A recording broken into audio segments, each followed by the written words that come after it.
Velvet, a one-act play by Jennifer Loschen. The protagonist, Lucy Hemingway, female, 17, passionate, intelligent, and hopelessly inarticulate when she's not in her headspace or communicating through a medium that is not writing. Braken Hamlet, male, late 30s, early 40s, a talk show host, calls Lucy the protagonist. Mother, Anita Hemingway, female, mid-50s, kind but realistic. Father, Paul Hemingway, male, late 50s, fun-loving but strict. Morgan, female, 17, awkward but caring. Place, the protagonist's bedroom, the protagonist's headspace. Time, the present. Scene 1, at Rise, the protagonist's room/headspace. The room has a door, a bed, a dresser drawer, a mirror, several music posters, and a ton of books. On a separate plane, the protagonist and Braken Hamlet sit across from one another in chairs as if they're on a talk show. The protagonist wears casual clothing, not clothing you'd wear for an appearance on TV. There's a lit up sign that reads, The Braken Hamlet Show. There are also the sounds of an audience who cheer the protagonist and Braken on. Today, I am that audience. Oh my god, I'm so nervous. Nervous? Protagonist, I would be beating myself right now if I were in your shoes. Now, how does it feel to have a study date with a man who might be your husband someday? You just made me like 200 times more nervous. No. You are a treasure, protagonist. A national treasure. Now, tell me, when was the first time you thought, wow, I could really spend the rest of my life with this guy? I've never told anyone that before. Oh, come on. Okay, it all started summer before our first year at high school. Carson wanted to start a rock band, and I wasn't interested because, well, I had a different career in mind, but Morgan just played along. So instead of doing stuff you should do when you're making a band, like, I don't know, write songs, he kept trying to come up with the most original band name possible. Okay. He came up with some really crazy names, and of course the band thing never played out, but he never tried to stop coming up with band names. Anything was game. Morgan and I would say something, and he'd say, that's the name of my new band, actually. Like, you're gonna have to return that sweater. That's the name of my new band, actually. Return that sweater. Or, oh my god, this math homework is crazy stupid hard. That's the name of my new band. Crazy stupid hard math homework. CSHMH for short. Wouldn't that get annoying after a while? That's the thing. It did, but it also didn't, you know? It just seemed that whatever he said, we knew everything was going to be okay. When Morgan's parents got divorced and Morgan couldn't stop crying about it. Please tell me he didn't say his new band was The Divorced Parents. What? No. No, we couldn't find Morgan at school one day, and we knew she was in one of the bathrooms crying somewhere. So we searched all around until we heard her and I went in. But I just couldn't get her to stop crying. And Carson must have heard that she was still crying because he ended up coming in anyways. And while we were both trying to get her to come out of the stall, Morgan finally says, Carson, you're gonna get in trouble. You're a boy in the girls' bathroom. Just go. Or something like that. And guess what he blurts out? That's my new band name. Yep. Boy in the girls' bathroom. It just kind of came out. He didn't even think about it. The next thing we know, Morgan opens the door all teary-eyed with a little hint of smile on her face, calls him an idiot, and he was smiling. We were giving each other hugs, and I loved him. So, let me get this straight. You realized you were in love with this guy. Carson. You realized you were in love with Carson because of his penchant for coming up with terrible band names. Haha! Yeah, it's kind of vacuous, when you really think about it. Ooh, vacuous. Yes. You should tell him how you feel. Oh no, I could never know. How could he not like you? You just killed that presentation on Euripides in history. Not to mention, you've been making us laugh all this time. It's clearly meant to be. Who? Enough of the superlatives, you're making me blush. Is rocking it with the impressive vocabulary. I suppose it shouldn't surprise me coming from a straight-A student and the author of a novel that will be very, very successful in the future. Thank you. So, will you at least tell me, what was your inspiration for The Velveteen Girl? I'm looking forward to reading it. Thanks. The inspiration. It comes from when I was a kid, when I decided I wanted to be a writer. Really? How old were you? I don't know, like 4? Wow! Woo! You know, some people don't know what they want to be until it's too late. You knew when you were 4. I love that. Well, Nguyen was my parents. Really? Please, tell us. Your parents got you into writing? I thought they didn't approve. They don't, but it's their own fault. We always go to this little cabin by the beach for the summer. Anyway, one time my dad finds this old copy of his favorite childhood book, The Velveteen Rabbit, at the bookstore. And he gets it in his head that he's going to read me it as a good night story. Gets it in his head. My mom didn't think it'd be a good idea to read it to me. So there was going to be pushback from the maternal unit. My parents were just worried about me. They loved reading me stories. They thought it would inspire better brain development or something. They don't see writing as a viable career path. My apologies, but they don't believe in you? They believe in me. They just don't think I can be as successful as I could be doing something else. Successful? You know, good job equals good money, equals good home, good family, and happiness, I suppose. My parents just want me to be happy. Anyway, so The Velveteen Rabbit was my dad's favorite book as a kid, so he wants to read it to me. And I'm 4. That's pretty young for The Velveteen Rabbit, which gets pretty depressing at times. Like when the rabbit has to be taken away from the boy because they're afraid... They're afraid that it might have scarlet fever germs, yeah. My mom is skeptical, but she lets dad read it to me, and by the end, I'm bawling, like tears, snot, everything, sobbing. A sensitive soul. Yes. And my parents spend like 20 minutes trying to calm me down. I just remember being so upset that the bunny had to go through so much just to become real. And he didn't get to spend the rest of his life with the boy. Anyway, after like half an hour, my mom and dad finally got me to stop crying. And I went silent. Dead silent. And my dad said something like, "You all right now, Pumpkin?" And do you know what I said? What? What did you say? "I want to do that." I want to... Like, what? I want a bunny. Like, I want to write. Wait, what? But I thought you just had a huge tantrum about being read this book. Why on earth? Did you want to make other children cry? Maybe. It's kind of a matter of power and control with me. Being able to make people feel stuff just because I wrote a few choice words on a piece of paper. Can you imagine what that feels like? You know what? I think I can. You have a power-hungry streak. Carson better watch out. Hello. Speaking of Carson, are you absolutely sure you don't want to tell him? I'm sure. I think it'd be better if I didn't tell him. Suit yourself. The protagonist, ladies and gentlemen, almost finished with her soon-to-be multi-award-winning novel and about to play host to the boy she loves.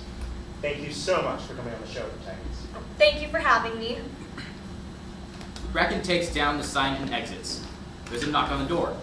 The protagonist gets up, opens the door, takes an intake of breath as if to speak, and then blackout. Explosion of electric guitars. Those familiar with it will recognize it as the finale to Godspell. When Jesus starts to sing, "Oh God, I'm bleeding," the lights come up. Scene 2. The protagonist's bedroom. The protagonist is lying face down on her bed, clutching the sheets. The curtains are drawn. The music is coming from a music player on the other side of the room from the bed. After the chorus sings, "Oh God, you're dead," for the 3rd time, the protagonist wordlessly and without looking up holds aloft the remote for the music player and rewinds to "Oh God, I'm bleeding." Mother and father cautiously enter, knock on the protagonist's door, and go in. Mother sits on the bed with her daughter. Father turns off the music. Do you want to talk about it? I told him I loved him. I know, honey, I know. But he doesn't love you. No, duh. I'm so sorry, Pumpkin. Is there anything we can do? Just don't say I told you so. Done. You can turn the music back on. Well, talk to us first. What happened? I don't think she wants to talk about it. Do you want to talk about it? Maybe it'll help. Okay. Protagonist lifts her head finally. She maneuvers herself into a sitting position on the bed. There we go. I told him I loved him, and he told me to fuck off. There. Protagonist flops back face down onto the bed. Wait, he told you to F off? That doesn't sound like Carson at all. No, he told me to fuck off. Say the stupid word, Mom, it won't kill you. Did he seriously talk to you that way? No. Can you tell us what he really said? I don't remember exactly what he said. Well, can you give us a summary? The summary is he told me to fuck off, okay? But he didn't actually drop the F-bomb. No. Okay. Of course he didn't. He was Awkward. mm-hmm. Oh, honey. Carson is not awkward. Carson is never awkward. Carson is fuck. What's the first letter? It starts with a C or a K. It has a K sound. Coordinated? Charismatic. Yes, charismatic. Except for when I confessed to him, and then he wasn't charismatic at all. Well, what did Morgan say? I don't know if he's told her yet. But he will. Yeah, they tell each other everything. So, why again did you do this? I don't know. I didn't mean to. It's just we were looking over our side text, and he smiled at me, and it just popped out. I love you. But don't you love Morgan too? She's my best friend. Of course I do. And she loves you. Well, she won't anymore now that I told her boyfriend I love You him. don't know that, honey. I need my notebook. Where's my notebook? Sweetheart. I can use this to write. Tons of authors have experienced hardships, and they've harnessed those feelings to write on books that are, Depressing. no, books that are beautiful and sad at the same time. It starts with a Q. Poignant. Poignant. I was close with that Q. Yes, they were poignant. Sylvia Plath and the Bell Jar, Virginia Woolf wrote Mrs. Dalloway, and Anne Rice wrote The Interview with a Vampire. That's what I can do. I can write the next Interview with a Vampire. Those authors ended up killing themselves. Why would you argue that you should become a writer by citing authors who killed themselves? Okay, one, Anne Rice is doing it just fine. And two, I meant I could harness their talent and their ability, not their troubled psyches. I can write without burning myself out. I won't fall into the pit of despair. The pit of despair. Oh, you mean from The Princess Bride? No. Well, kind of.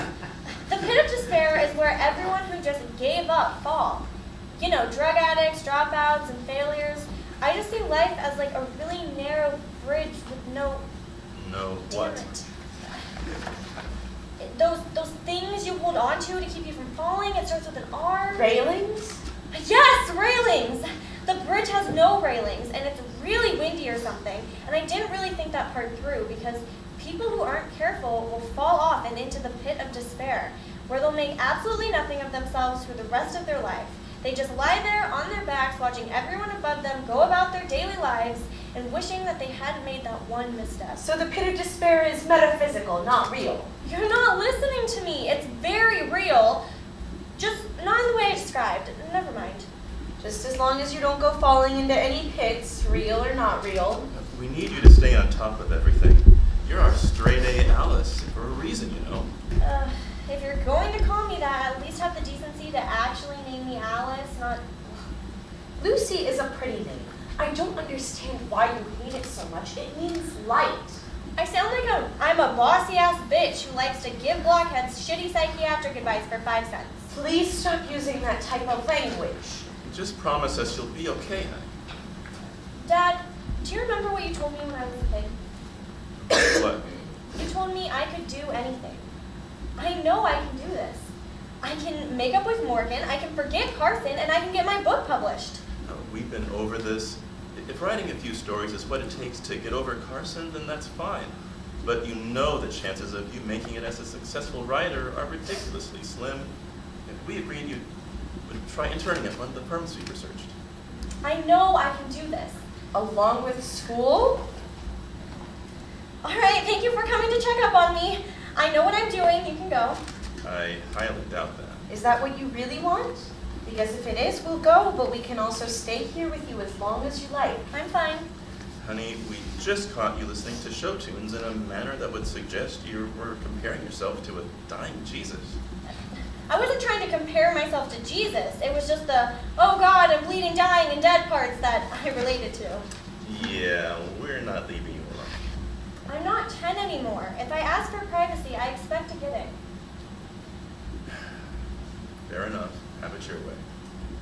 Just let us know if you need anything, Lucy. Lucy, look at me. Please don't let this affect your schoolwork. You know how important it is.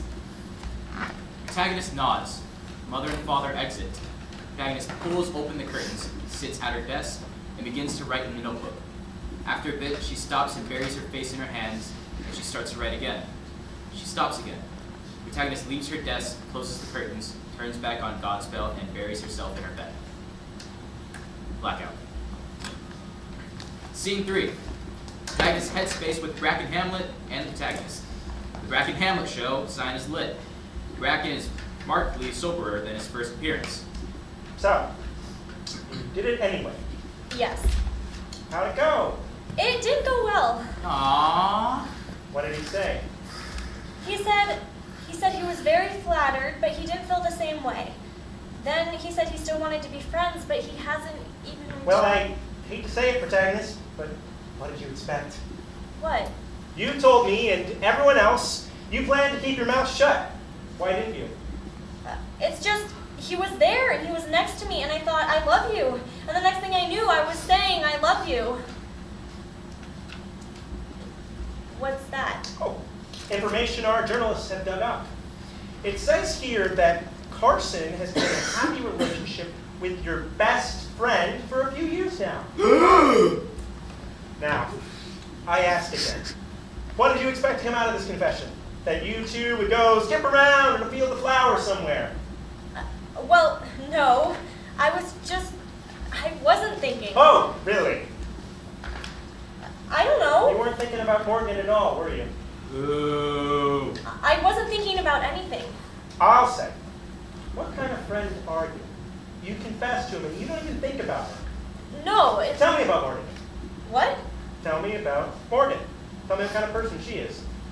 Well, she's funny and nice and really, really smart. You know, protagonist, I've noticed that smart, nice, and funny are adjectives that only insincere people use to describe people they don't really like.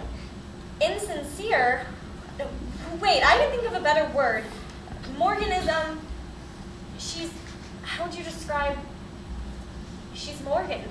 Boo. Ooh, boy. Let's hope the prose in your novel is more inspired than that.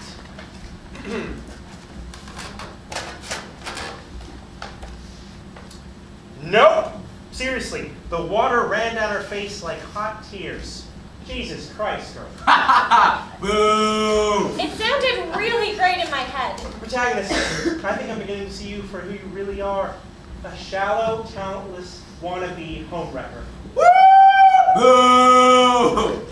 And you know who else finally sees your true colors? Our very special guest! What? Everyone, say hello to the protagonist's ex-best friend. Come on up, Morgan! No, please, stop, no. Blackout. Scene 4. Father addresses the audience.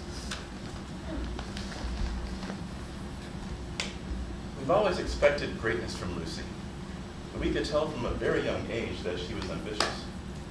I remember one time when she was 4, we were at the mall. There was a kids' play section. You know those twisty slides on the toy structures? Well, Lucy decided she wanted to climb up it. And we told her, slides are for going down, but she insisted on climbing it. She tried over and over. I remember it so clearly.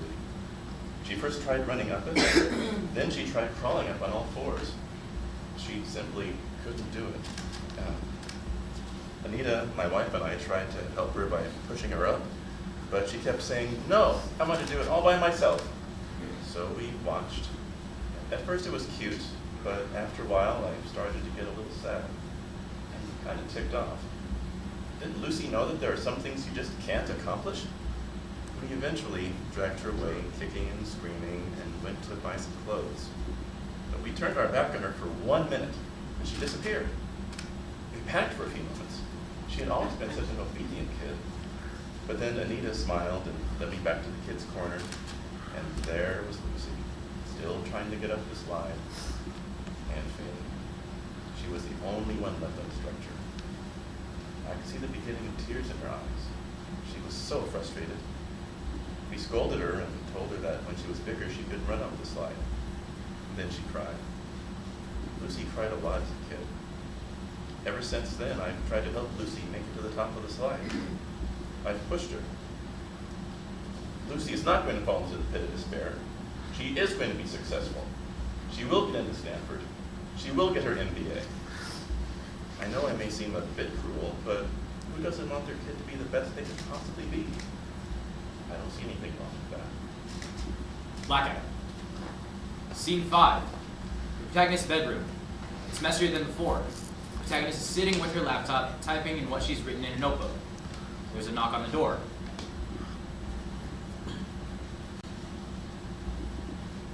Come in.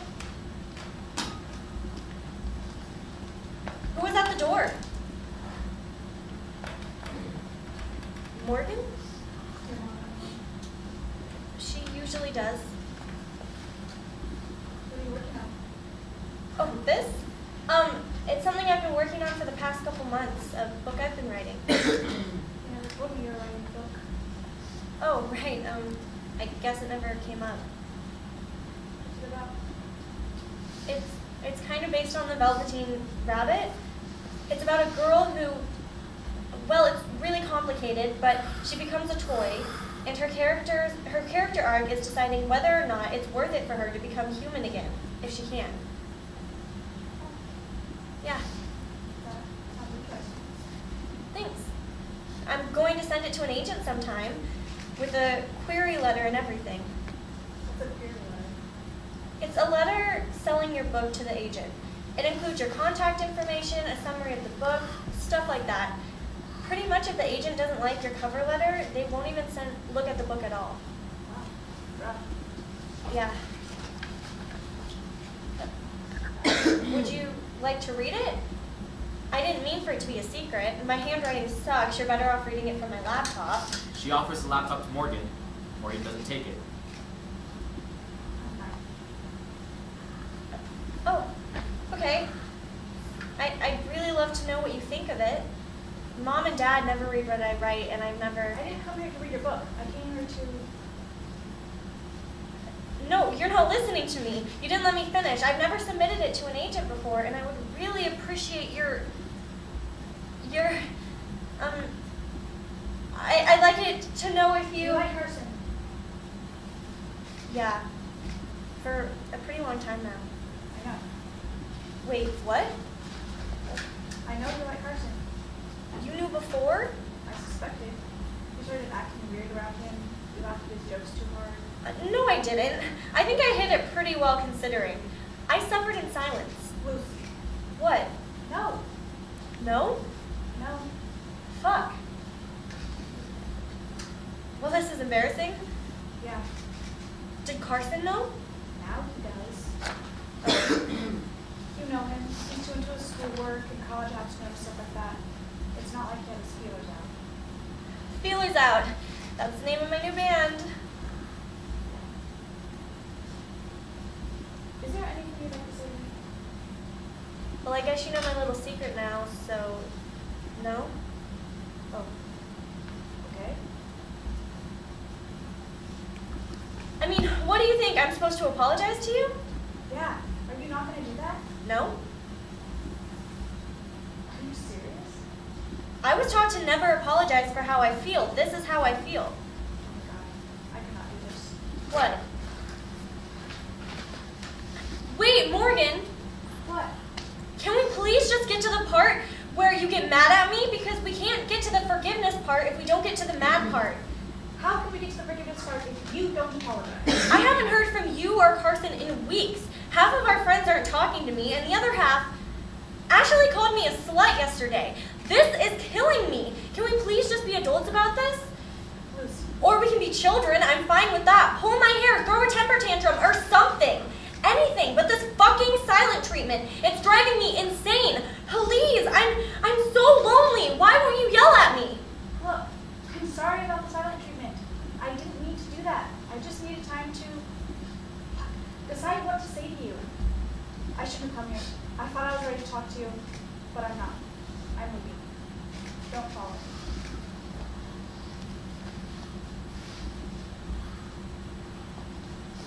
Are you okay?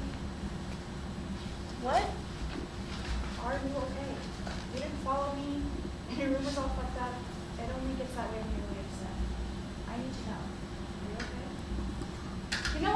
fuck you. Why am I asking if you're okay? You tried to do to me what Kurt Cobain did to Billy Corgan with Courtney Love. The Smashing Pumpkins guy? Yeah, the Smashing Pumpkins guy. So fuck you, Lucy. Fuck you. And your room. And your book. Stay away from me. Well, fuck you too. I can't believe you knew all along I was in love with Carson and never said anything. And don't bring my book into this. I am working my ass off. You're a shitty writer. You're an even shittier friend. Blackout. Scene 6. Protagonist addresses the audience with her laptop. Dear Mr. Samuel Lear. Sound of a tape rewinding. Dear Mrs. Julia Perkins. Sound of a tape rewinding. Mr. Yoshi Giuseppe. A tape rewinding. Miss Angela Terry. A tape rewinding. Konya. A tape rewinding. Alexander. A tape rewinding. Sheridan. I am writing to you about a young adult novel I wrote called The Velveteen Girl, set in an internment camp in a fictional totalitarian society. 12-year-old Kaylee Kranz is turned into a stuffed doll by an ancient magic she mistakenly unearths. After figuring out only a child's kiss will turn her back into a girl, Kaylee seeks to worm her way into the heart of a younger girl named Clara. As she fights to return to her normal body, Kaylee begins to question herself. Is it worth returning to a world that disregards her individuality? Perhaps it's best to remain heartless and gutless in such a cruel place and merely observe as her friends and family slowly die. No, wait, shit, they'll hate that. Okay. Maybe it seems her world is uncaring, but Kaylee soon sees that the world isn't such a harsh place and learns to find the silver linings in her cloud. She decides to work her hardest to turn back to normal so that she may live the rest of her life in a place she took for granted. The novel runs around 7,000 words and is based loosely on The Velveteen Rabbit, my favorite book growing up. I find that readers who have grown up with The Velveteen Rabbit may thoroughly enjoy this book. I am currently attending Iowa City High School and plan on graduating in the coming years. Unfortunately, I have no rewards I can claim or have been given for my work, but I feel this isn't indicative of the quality of my work as a whole. I hope you feel the same way. Thank you so much for taking the time to read this email. Attached are the first 10 pages of The Velveteen Girl, and I look forward to hearing from you. Sincerely, Lucy Hemingway. And send. Blackout. Scene 7. The Braken Hamlet show. The sign is lit. Braken Hamlet is back to his chipper self. So, what happens next? I wait and hope. Maybe actually get some sleep or not because I'm so busy with school and, all the waiting and hoping and stuff. Now, be forward with me.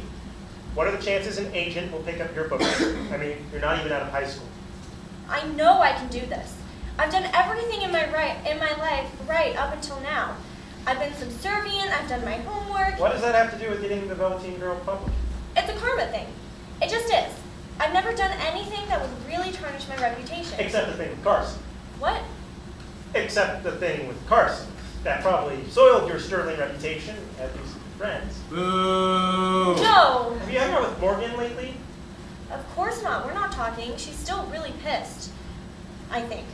Have you apologized yet? No. What? Shit. Why not? I'm not going to apologize for how I feel. I just want to talk about my book, please. Of course. Please, continue. Yo. Well, so I wait for about a month, and that's what all the writing websites told me to do. If I don't hear back within a month, they don't want me. What will you do if they don't want you? I honestly don't know. You're having enough grief dealing with one person who doesn't want you. Excuse me? Actually, now it's 2. I don't know how you'll deal with, how many was it you said? 7? 7 agents? You know what? I am over Carson. I am so ridiculously over him. It's not even funny. Beep. Him and Beep. Morgan, just Beep. everyone. I don't care about what anyone thinks of me. I really don't. I am a great writer. You don't seriously believe everything you're saying right now, do you? I don't have time for this. I have a paper for Miss Jackson's class due tomorrow, and I need to get my precious hour of sleep. This interview is over. She storms out. Braken watches her go. Blackout. Scene 8. The mother addresses the audience.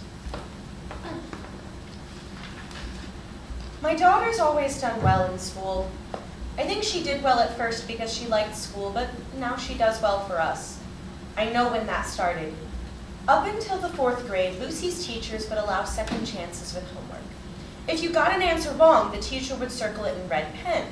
After getting it handed back, you could fill in the right answer and turn the paper back in again, and you'd get credit for what you got wrong. Life's not like that, though, and come age 10, Lucy came home from school screaming. She was horrified that her answers had become final, just like life. We sat her down and had a long talk with her, told her that there are some things you just can't take back once you've said or done them. It took a long time, but Lucy eventually accepted that. But she cried every time a teacher X'd out her answers in red pen. I've never read the stories Lucy has written, but I have noticed that she never uses red pen, even to proofread. She tries to get things right on the first try now. We are very proud of her. Mother takes a piece of paper out of her pocket. Protagonist and father enter, leading into Scene 9. Protagonist's room. It is now a pigsty. Protagonist sits on the bed with her backpack next to her. Mother and father regard the piece of paper. We told you that you get 2. We understand you're going through a rough time right now, but this is the 3rd C you've gotten. I know, I'm sorry. These grades are starting to suffer, Pumpkin. You know you're better than this. We expect more. I know, I'm sorry. Do you need help studying? Dad and I are happy to help you if that's the case. No, I am studying. It's just, What? It's just what? it just feels like my brain has reached max. Capacity. Yeah, capacity. I'm having trouble remembering facts. It makes me feel so stupid. You're not stupid. Is this because you're not sleeping well? We heard you go to bed at around 4:30 this morning. Yeah, well, welcome to high school. This wouldn't be happening if you handled your time more efficiently. I get like 7 hours of homework every night. And you always get home by 3. That has you stopping at 10. With no breaks, just working 7 hours straight. I need dinner. Welcome to high school. Do you think the reason you're having such trouble is because your writing's taking up too much of your energy? No, it's not. Dad, it's not. I'm not even writing anything right now. You're always writing something. Well, not right now. I just finished the novel I was working on, and I sent it to a few agents, so I'm waiting right now. Agents? As in publishing agents? Well, they're not secret agents as far as I know. Pumpkin, you're in high school. You're taking 4 AP courses. You don't have time for this. Yes, I do. I can do this. These grades say otherwise. We've been pretty lenient about writing, but don't you think it's time we start limiting your writing time unless it's for English class? And this room, I've never seen it this messy. You'd better try to clean it up. Braken Hamlet enters and sets up the Braken Hamlet show. Mother and father can't see him. If I don't have time to sit down and write, why would I have time to clean my room? That's what weekends are for. Don't take that home with me, Lucy. These are some of the most important years of your life. We love you so much. We only want what's best for you. 3 C's are not indicative of what you are capable of. 3 C's means average. You are not average, Lucy. You are extraordinary. I know. Protagonist, could I get you to come over here for a moment, please? Yeah? What the heck is this? You're getting admonished for doing what you love, and you're just sitting here and taking it. But they're right. My grades are slipping, and I'm just so stressed lately, and I'm getting all these headaches. Yes, that's very nice. But have you heard back from any of the agents yet? Let's go. No, it's only been 2 weeks. Aww. Must be nerve-wracking to have to wait. Yeah, I worked really hard on the Velveteen Girl. I really hope they like it. Well, should it matter what the agents think? As long as you like it, shouldn't that be enough? No, because they're the ones who decide if it gets published. Oh, Yeah. that can't be good for your ego. Well, if I get accepted, that'll be very good for my ego. I really need that right now. Still not over Carson? I said I was over him, but I lied. I'm not. Of course not. I had a dream about him last night. I got to kiss him. It was wonderful. And then I woke up. Huh. I keep asking myself, if giving up everything I love would mean he would love me back, would I? Aww. Really? You would give up Writing for Carson. Well, I never said I would. I said I was thinking about it. Totally hypothetical. That's not healthy. Well, that's what unconditional love is. Lucy, are you listening to me? Sorry, I have to go. No, come back! The protagonist moves back to her room, although Braken tries to stop her. Lucy puts her hands back in father's like they were before. I'm sorry, Mom. What were you saying? I said that you should talk to your teachers. Ask if there are any extra credit opportunities you can take advantage of. Write that down in your notebook so you don't forget. Okay. We'll look up new note-taking methods together. Okay. Protagonist, we're not finished over here. Hello?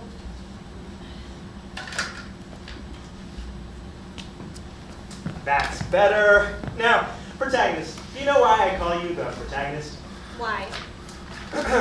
Protagonist, derived from the Greek term protus, meaning first, and agonistus, meaning struggle between characters. Did you know the word agony also comes from agonistus? No kidding. But anyway, protagonist. I call you this because you are the protagonist of your own story. Everyone is. If it were up to me, I would call everyone the protagonist, but since you're the only one who comes on my show, I settle for just you. The protagonist leads the whole story. But I don't. I'm sorry, excuse me? I don't impact anything. I don't lead. I don't get to decide if my book gets published. I don't get to make Carson love me. I don't decide if I'm smart or not. Those are all others' decisions. I try not to get blown over the edge. That's not true. Lucy, look at what I found. He holds up his phone. It says here that writing questions on the far side of the paper that correspond to the notes you've written up ups your chances of remembering what you've been taught. Here. He rummages through her backpack and finds her notebook. Normal boiling point. A liquid's boiling point at 1 atm, 101,325 pascals, which occurs when vapor pressure equals external pressure on surface of liquid. Higher pressure equals higher boiling point. Well, this is easy. Just write, what is a normal boiling point? You chose to tell Carson how you felt. You chose to write your book. You chose to submit your book. These are all things you didn't have to do, but you did anyway. You think you have no control in what you do, you're sorely mistaken. Oh, you have a little phase diagram in here. I remember learning about these in college. You could draw a phase diagram and label it. Do you know how lucky you are? When I was a teenager, we didn't have half of the luxuries you have today. Cell phones, internet, cell phones with internet. Critical temperature. Highest temperature at which a liquid phase can form. This one's really easy. What is a critical temperature? You make a choice every day to walk out that door and live your life. The life you want, the life thousands upon thousands of other teenagers would kill to have. Loving parents, a roof over your head, food and water. Heat of fusion. Ungrateful. Vapor pressure. Spoiled. Critical pressure. Millennial. The protagonist has reached her destination. She opens her mouth to scream, but quickly shuts it. She promptly runs off stage, sound of vomiting. The others watch in horror. Blackout. Scene 10. Mother and father are whispering outside the protagonist's room. The protagonist is sleeping. It's daylight. It's the publishing thing. She's asking too much of herself. You might be blowing this out of proportion. Could it be a woman's cycle thing? I don't think so. We're the problem, Paul. We've been pushing her too hard. Are you sure? Maybe it's an early symptom of some sickness. No, it's us. And now the doctors are telling us she shouldn't be in school. How could we not see that stress was making our child physically sick? I thought she'd tell us if she was feeling sick. She normally tells us, well, not everything, but she's pretty darn... She did tell us, we just weren't listening. Sleeping so little, working so hard. God, we practically neglected her as far as I'm concerned. Oh, Anita, don't cry. Please don't cry. The protagonist wakes up and silently logs onto her laptop. I was so sure that what we were doing was the right thing. If what my parents did was wrong, then shouldn't the opposite be right? I just remember my father hating my mother for leaving and then taking it out on me. Don't say that. He loved you. You didn't love me very well. He was hardly ever present. There's a difference between loving someone a lot and loving them well. I thought we were doing both, but we only did one, apparently. We aimed for a child who could touch the stars and beyond, and now we have a maladjusted teenager who's running herself into the ground and won't stop. It's what happened with me all over again. We just took a different path to get there. I'm so scared for her. What can we do? Dr. Mehta said antacids for the nausea and And what? counseling. Oh, God. Counseling. Well, if that's what we have to do, it's what we have to do. How is Lucy going to make up all that homework? She's missed at least one test already. Her teachers have to understand. She has to know it from her doctor. This happens all the time these days. I just didn't think it would happen to us, not to her. Do you think she's awake yet? I don't know, only one way to find out. I don't want to wake her. She needs to take her pills, and she hasn't eaten at all today. Okay. The two of them walk to the door to the protagonist's room. Mother knocks. Lucy, is it okay if we come in? The protagonist throws her laptop against the door. It cracks. Mother and father rush into the protagonist's room. The protagonist is on her bed, her tear-stained head in her hands. What happened, Lucy? Are you okay? They didn't want the Velveteen Girl, and none of them liked me. You mean the publishers? Oh my God, honey. Fuck this. You know what? I wish I was the person you led me to believe when I was a kid. The person who could do anything. I wish I was that person, but I'm not. No more writing. Blackout. Scene 11. The protagonist addresses the audience. You know those dreams everyone has as a kid? Where you're naked in front of a room full of people. I'd start off in the back of the classroom, fully clothed, and then I'd start taking off my clothes. I'd go, why the hell am I taking off my clothes? But I'd keep doing it. I couldn't stop myself. So I'd be naked, and this is normally the part where everyone laughs at me, right? No, they just keep their heads forward, away from me. If anyone noticed, they said nothing. When I first had this dream, I was so relieved that no one had seen me without any clothes on. And then I had the dream a second time, and then a third, and another time, and another time. And it started to get really old. As I aged, I started to want someone, anyone to notice me. I wanted them all to turn their heads around and see what I had done. It's like, hello, I'm buck naked over here. Doesn't anyone care? I try to yell out something, but it's like my mouth is stitched shut and I want to cry, but I can't, and it's fucking maddening. Those scenes come to my mind a lot, and it happens whenever I'm uncertain of what's going to happen to me. I stripped down for you people, and it's supposed to have this punch to it. It's supposed to be meaningful, and you don't care. Writing isn't easy. It's not rewarding for me unless someone notices. What's the point of creating if you're the only one who likes what you've created? I know you may not think it's good enough, but it's mine. What do I need to do to please you? I just stand there with my nipples and my pubic hair exposed for all of you to see, and I'm ignored. Blackout. Scene 12. The protagonist's room. It's afternoon. She lies asleep in bed, similar to scene 2. But there is no music. For a few moments, nothing happens. The protagonist shifts a bit. There's a knock at the door. The protagonist stirs but doesn't respond. After a few seconds, another knock. Come in.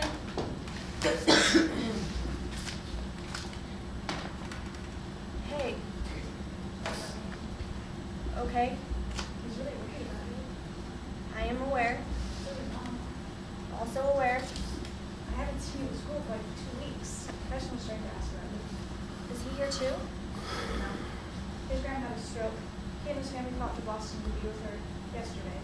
He would totally be here if he could. Oh. You're disappointed it's just me. No, I miss him and you. I miss you guys. We miss you too. I've been having a really rough time lately. I heard. Your dad called me. He says you're not talking to the therapist. I really miss talking to you. That would have helped. Well, no offense. You were kind of being a sugar. say that, no offense, and yet here I am getting offended. Why are you here? Are you worried about me? Yeah. Your parents told me you got rejected by all the agents you sent your book to, and then, Yeah, I'm sorry I went behind your back like that, and that I loved your boyfriend. I'm a bitch. You're not a bitch. You just do bitchy things. Isn't that the definition of a bitch? Someone who does bitchy things? Sometimes. You only do bitchy things sometimes. You're not a bitch. Yes, I am. I was horrible, no good, very bad bitch. Now I'm a humble bitch. Stop using the word bitch. You're not a bitch. Why are you being so nice to me? I tried to Kurt Cobain your Courtney Love. Did I really say that? Yeah, Wow, that was pretty stupid. it wasn't. It was clever. Embarrassing? No, Analogy? yes, analogy. So what made your parents keep you home? You were gone for like at least 2 weeks. I threw up. Out of stress? Yeah, that's what my doctor said. School and stuff? Yeah, I have to take stuff for my nerves. Wow. I'm sorry. Are you coming back to school anytime soon? I don't think so. The doctor said I shouldn't be in class. How are you keeping up with your homework? I'm not. Oh. Are you writing anything right now? No, I'm a shitty writer. No, you're not. Sorry I said that. No, it's okay. But I'm not going to be an author. Just because your first book didn't get published doesn't mean you're not going to be an author. No, it's not just that. I can only deal with so much rejection. Carson was just the beginning. The book was the final straw. I'm never going to feel that way again. Yes, you are. Thanks. No, I mean, that's kind of the deal with it. You get rejected, but you pick yourself up and try again. Ugh. No, I'm serious. If you stopped doing everything you failed at, you'd run out of things to do pretty quick. You can't always get everything right on the first try. God, you sound like Mr. Rogers.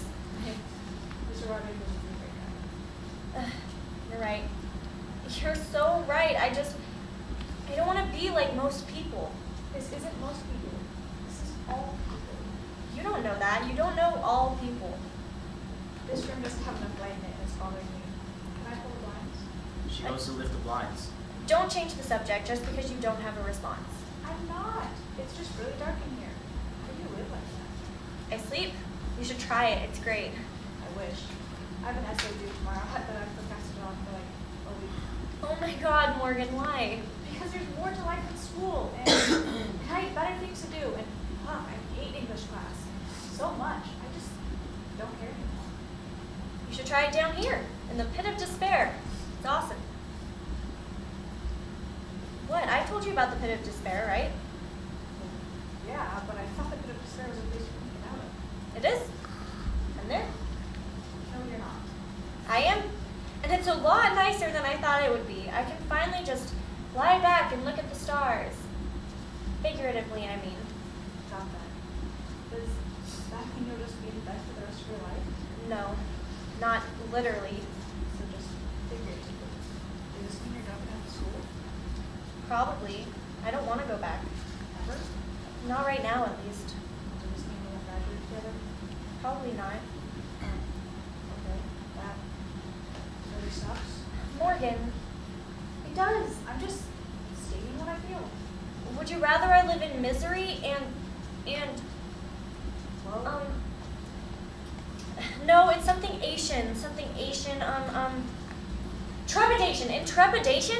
Would you rather I just live in a constant state of misery and trepidation? no, of course not. It's disappointing. No, so I'm disappointing. Please don't project on me. You know that's not what I meant. I am, though, a disappointment, No, you're not. a failure. Shut up. You just stumbled on the road of life, or taken a detour, or something. I'm never going to go back to school. I'm going to become a leech on society. Lucy. I'm going to end up homeless and... Lucy. What? I don't know. I feel like I'm supposed to be saying something really inspiring right now, but I can't think of anything. Just, I don't know. Stop pitying yourself. You were doing really well up until this point. Thanks. You could say, don't worry, you won't become homeless. But good. I don't want to lie to you. I mean, it's not likely, but Fuck. we'll see. Just because you're not going to school at the moment doesn't mean you're going to become homeless or a wage on society. Fuck. Can I leave the What? When I leave the girl? It sounded really good. You can.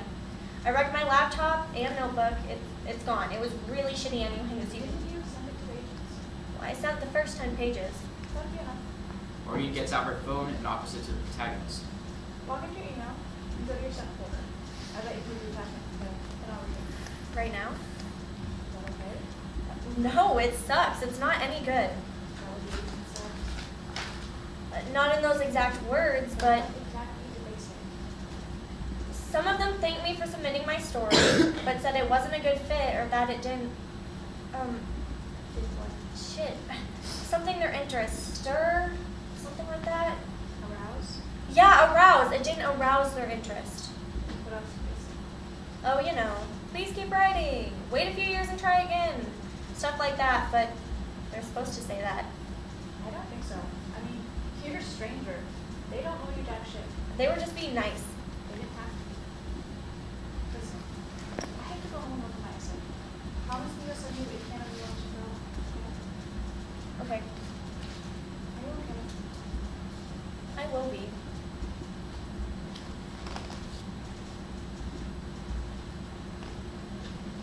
After a moment, the protagonist tries to cross her room, but it is cluttered with refuse. She picks up the garbage from the floor and begins sifting through it, throwing away some things and putting away others. She still can't find what she's looking for. There's a knock on her door. She opens it. Mother and father stand there with a copy of the Velveteen Rabbit. I still have your favorite passage marked. Can I read it with you like we used to? Okay. It doesn't happen all at once, said the skin horse. You become. That's why it doesn't happen often to people who break easily or have sharp edges or who have to be carefully kept. Generally, by the time you are real, most of your hair has been loved off and your eyes drop out and you get loose in the joints and very shabby. But these things don't matter at all because once you are real, you can't be ugly except to people who don't understand. I suppose you are real, said the rabbit. And then he wished he had not said it, for he thought the skin horse might be sensitive. But the skin horse only smiled. The boy's uncle made me real, he said. This was a great many years ago, but once you are real, you can't become unreal again. It lasts for always.